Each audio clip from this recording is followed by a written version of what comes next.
ngerem tingkat outputnya, ngerem tingkat produksinya. Terus habis gitu loan growth itu mungkin kalau kita lihat beberapa 2 bulan terakhir itu kan trennya agak turun ya. Sekarang kita udah di sekitar 8%-an doang pertumbuhannya. Padahal kemarin-kemarin kita masih 2 digit, 10-11% tuh loan growth-nya masih gitu. Artinya kalau loan growth-nya pun agak sedikit melandai, kemungkinan yang nyerap kreditnya ini agak-agak ketar-ketir gitu. Bisa nggak kayak terlalu agresif gitu. Jadi dari beberapa data makro yang ada, kemungkinan Indonesia harus bersiap gitu. Kalau seandainya terjadi perlambatan. Tapi kalaupun terjadi perlambatan, kita itu masih di top of mind dari beberapa investor besar. Karena relatively kita stable, kita juga masih bisa memberikan yield yang lebih oke daripada negara-negara lain gitu. Sesimpel kita perhatiin yield obligasi yang 10 years kita ada di 6,5, inflasi kita cuma 4%. Berarti kan kita real yield positifnya 2,5%. Dibandingin sama US itu 10 years-nya 3, sekian persen, sedangkan inflasinya yang inti 5,6 gitu. Ya udah negatif kan, berarti ngapain gitu taruh uang di advanced country gitu. Jadi lebih baik ya di Indonesia. So skenario perlambatan di Indonesia pun menurut aku masih akan tetap membuat Indonesia cukup menarik di mata investor asing gitu sih. Berarti istilahnya dana-dana asing nantinya mungkin ketika negara mereka akan lirik Indonesia lah. Iya, dan fun fact-nya adalah dulu itu Indonesia di mata MSCI kita itu cuma 1,7 sampai 1,8% porsi. Sekarang itu kita udah di 2%. Walaupun kenaikannya kayak mungkin teman-teman, kenaikan apaan tuh cuma 0,2, tapi itu dana besar gitu. Jadi ya kerasa sih gitu. Iya. Dan lihat maksudnya di indeks kita secara year dan Januari positif juga ya untuk dana asing masuk ke Indonesia ya. Iya. Dan oh ya mungkin sedikit nambahin sih. Sekarang itu fund manager itu tuh cash levelnya di 4-5% loh. Berarti itu tuh udah di posisi yang rendah banget. Artinya mereka sudah menganggap market sekarang di IHSG pun itu tuh juga waktunya baik gitu. Maksudnya cukup menarik lah ya. Ya, cash levelnya kan cuma 4-5% gitu. Kalau mereka defensif, biasanya mungkin 10-11% gitu. Tapi kalau tadi aku lihat dari salah satu houses, 17 fund managers, 17 aset management yang gede-gede, itu cash levelnya di 4-5%. Artinya ya mereka masih ada posisi kan di market gitu. Dan ini kemungkinan ya di big caps gitu loh. Apa mereka kemarin lagi pada borong Goto nih? Kan karena masuk ke MSCI kan Goto juga harus merupakan salah satu portofolio mereka kan, jadi kan beberapa fundnya. Bisa jadi. Gimana Will, ada pandangan lain William? Kalau gue sih selama mungkin Menteri Keuangannya Bu Sri Mulyani masih aman ya, masih aman terkendali. Karena Bu Sri Mulyani kalau gue akui ya, maksudnya hebat sekali menjaga. Iya betul. Pokoknya kalau investor mau masuk ke Indonesia yang kuncinya nomor 1 kan stability. Kalau kita masih terjaga stability-nya, investor bakalan mau lirik Indonesia gitu. Tapi kalau kita nggak stabil, kadang-kadang kita naik, kadang-kadang kita turun, ya investor buat masuk ke Indonesia itu juga susah gitu. Kalau dari segi stability gue akui ya, maksudnya itu view yang si Bu Sri Mulyani hebat gitu, dan yang dia miliki dan dia jaga gitu sampai sekarang gitu ya. Kalau tadi saya bilang cash level fund manager udah rendah sekali, sekarang posisinya adalah kita harus menunggu investor-investor yang asing, investor luar, mereka masuk ke market Indonesia. Karena posisinya kalau ngobrol-ngobrol sih sama beberapa FM juga, mereka juga posisinya bullish sama Indonesia. Karena kalau kemarin di-share sama Siana juga, PE band dari ISG-nya udah rendah sekali kan, kalau nggak salah udah di standar deviasi -1-nya. Ya which is sudah sangat murah gitu kan.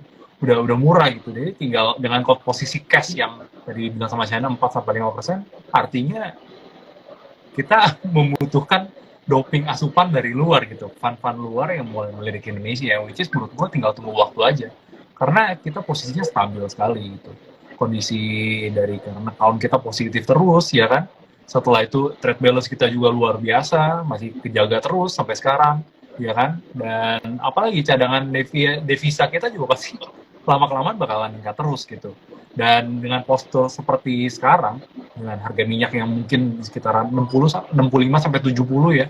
Setelah itu harga batu bara juga masih cukup tinggi, setelah itu nikel juga harganya masih cukup ekonomis buat ditambang gitu. Setelah itu ada juga CPO yang harganya juga masih di atas 3.500 3.800 ya. Which is menurut gue masih sangat aman lah buat postur ekonomi Indonesia ya. Mungkin resesi imbas dari yang luar mungkin ada dan sangat mungkin bisa terjadi ya.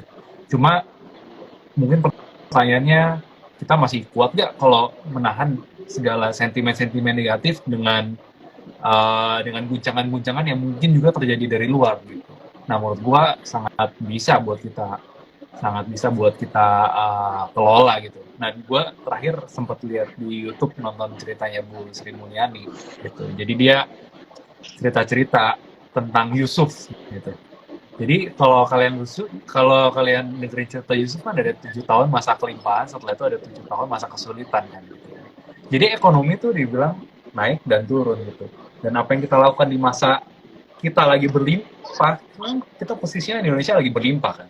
Nah, waktu kita berlimpah, kita ngapain nih gitu? Apakah kita jor-joran konsumsi, apakah kita melakukan investasi lagi? Dan sekarang jujur kita melakukan investasi lagi kan, dan bahkan hilirisasi. Setelah itu tinggal tunggu aja, mungkin bentar lagi lahan-lahan industri mulai ramai diborong, setelah itu properti mulai bergerak lagi.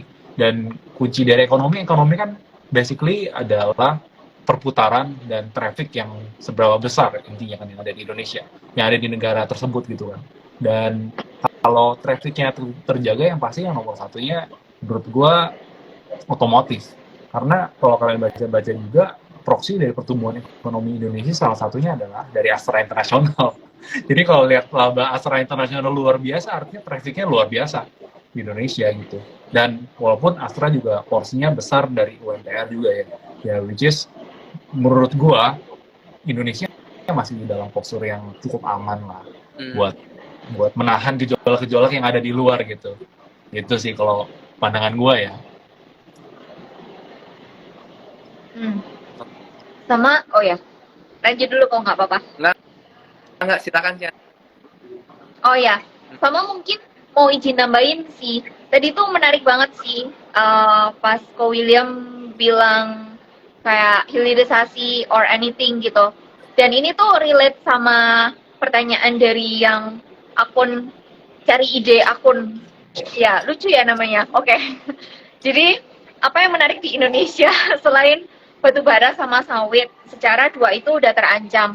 Mungkin kata terancam ini related ke harga kali ya, karena kan koreksinya juga lumayan signifikan kan. Batu bara dari 400, sekarang sisa 130, sawit yang all time high 7.000 something, sekarang sisa 3.000-an gitu. Nah ya mungkin itu memang bukan sesuatu yang menyenangkan. Tapi kalau kita ingat, batu bara itu juga berangkatnya dulu sebelum rally sampai 400, itu tuh berangkat dari angka 90-100-an juga gitu. So, actually itu balik lagi ke kondisi normalnya gitu. Sama halnya dengan sawit gitu kan. Sawit waktu itu di 3,5, 4.000-an, sampai ke 7.000, sekarang balik lagi gitu. Cuman, kalau dari sudut pandang aku secara pribadi, iya, koreksi yang terjadi di komoditas itu akan mempengaruhi surplus neraca dagang. Karena gimana pun surplus neraca dagang pasti akan memperhitungkan harga komoditas dengan volumenya, volume yang diekspor gitu kan. Kita memang harus melihat ada normalisasi terhadap angka surplus. Tapi apa yang bisa mendongkrak atau menopang kinerja itu tuh ada dua. Satu, hilirisasi atau downstreaming yang memang akan memakan waktu cukup lama, tapi itu works banget sih gitu. Kalau emang melihat keseriusan pemerintah gitu kan. Smelter jalan, kemudian untuk kredit buat perusahaan-perusahaan yang emang pingin ngebangun smelter itu dipermudah dan lain sebagainya. Menurut aku, hilirisasi is actually the next game changer-nya gitu. Sama yang kedua, kita jangan lupa ada DHE atau devisa hasil ekspor gitu. Jadi kalau teman-teman lihat DHE, devisa hasil ekspor itu kan uang-uang dari perusahaan komoditas yang lari ke luar negeri, especially di Singapura karena waktu itu time deposit rate-nya 4%-an. Sekarang kan dibawa pulang gitu kan. Ayo pulang gitu. Time deposit di Indonesia 5% nih gitu. Masa nggak mau pulang sih gitu. Jadi menurut aku dua katalis ini sih yang setidaknya bisa menopang buat kinerja Indonesia, baik itu surplus neraca dagang maupun untuk devisa, cadangan devisa. Sama tadi Arvin sempat mention kan, Indonesia itu adalah negara konsumtif. Yes, that's true. Dan kalian yang berperan sebagai teman-teman online yang suka belanja, kalian penopang negara. Cuman menurut aku di second half ini ketika tingkat konsumsi itu tidak seagresif di semester pertama, yang menopang itu sebenarnya belanja pemerintah gitu. Jadi belanja pemerintah, government spending itu kemungkinan akan lebih agresif di semester kedua. Karena again, persiapan pemilu dan pemilu 2024 itu kan super akbar ya. Jadi ya Indonesia itu ibarat kata ketika ada sesuatu yang slowing down, ada restory lagi, ada katalis pendorong lagi gitu. Jadi ya setidaknya market kita itu masih tetap bisa diandelin sih, menurut aku gitu. Jadi again, pinter-pinteran kita bottom up untuk cari emiten-emiten yang emang kuat secara earnings. Nah itu Arvin sama Ko William tuh jagonya. Waduh, bagus sekali. Berat. Bagus sekali ya, dikasih beban ke kita. Lempar bola, jeder, Arvin. Gak nyangka itu, orang-orang itu. Ya. Oh ya nih, buat Arvin dan William, kira-kira ada nggak ya pandangan untuk konstruksi nih yang kompak menguat 2 hari terakhir ini nih, kayak Wika kan kemarin sempat naik 16%. Kira-kira Kalau kok bisa buat pakar putus ya? putus banget. Gimana yang terakhir? Konstruksi naik, kenapa? konstruksi? Oh, kalau konstruksi jagonya William memahami sekali. Iya, dari waskita 600 ya. Sekarang tinggal 200. Kemarin Ya, gimana, Wika kan Wika. Iya. Kalau Kira-kira menurut gua sih ya, Hmm.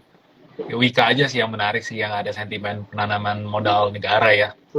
PMN-nya 8 triliun, market cap-nya 4 triliun, nanti tinggal ketok palu. Nah, masalah yang in-bank waskita, 75% sama waskita mau dialihkan ke Utama Karya, nanti kita lihat dulu aja deh. Karena dari tahun kemarin sebetulnya ekspektasi mungkin waskita ya ada potensi, karena the dirtiest ya waskita gitu, karena utangnya besar sekali. Waskita utangnya besar sekali, kalau dia mau restructure juga prosesnya mungkin cukup lama gitu kan. Mungkin kita cari yang lebih short term aja lah, yaitu di Wika gitu. Karena jujur ini pelajaran juga buat gua lihat konstruksi. Posisi dulu waktu di akhir 2020 udah ada posisi dan sempat cut loss di konstruksi gitu. Karena trennya udah turun, setelah itu posisinya kemarin kan kalau contohnya waskita ya, harga sahamnya udah stabil di sekitaran 500-600. Which is itu udah ada base khususnya di situ kan, udah base waskita di situ. Was dia break bawah, was dia break 500, udah kita ikutan babai gitu. Ikutan hancurin semua, hancurin kapal, bener-bener hancurin kapal. Karena kalau udah nge-base di bawah, harga waskita udah base di bawah, setelah itu sentimennya ternyata masih negatif, artinya the worst-nya masih mau ada gitu. Dan kayak di Wika pun ya, tetap sih harus beli by trend ya, karena kita nggak tahu nih ke depannya movement-nya bakalan seperti apa gitu untuk konstruksi BUMN. Walaupun ke depannya masih bisa dibilang agak berat ya kalau konstruksi BUMN ya. Tapi ya kita lihat aja lah, gue nggak bakalan bisa terlalu berekspektasi gimana, walaupun harganya udah murah sekali ya. Dan kalau misalkan nggak ditolong pun ya siap-siap aja bank-bank yang lain yang kasih pinjaman ya siap-siap write off gitu kan. Paling tinggal tunggu write off aja gitu. Atau mungkin di reschedule sampai kapan gitu kan, nggak tahu juga gitu. Ya itu pertimbangannya. Cuma yang sekarang yang lagi ada menarik ya menurut gue Wika aja sih ya, karena penanaman modal negaranya 8 triliun yaitu which is sudah cukup besar lah gitu ya. Kalau lihat volume transaksinya juga terakhir hari ini juga masih cukup besar ya, luar biasa. Kalau 2 hari yang lalu lebih besar lagi gitu, karena ekspektasi bakal ada penanaman modal negara. Gitu. Nah tadi ngomong-ngomong soal hilirisasi sedikit sih. Kalau hilirisasi kan yang digembor-gemborin nanti Antam, ya kan? Pasti kan yang headline besarnya Antam. Tapi menurut gua sih ya, sebelum Antam dapat porsinya, kalau mau hilirisasi harus bangun smelter dan lain sebagainya. Industri pertama itu menurut gua Antam stream kedua atau ketiga. Stream yang pertama mungkin pasti lahan industri yang pertama. Mereka harus punya lahan dulu. Which is stream pertama, revenue pertama bakalan ke lahan industri. And then adalah basic material.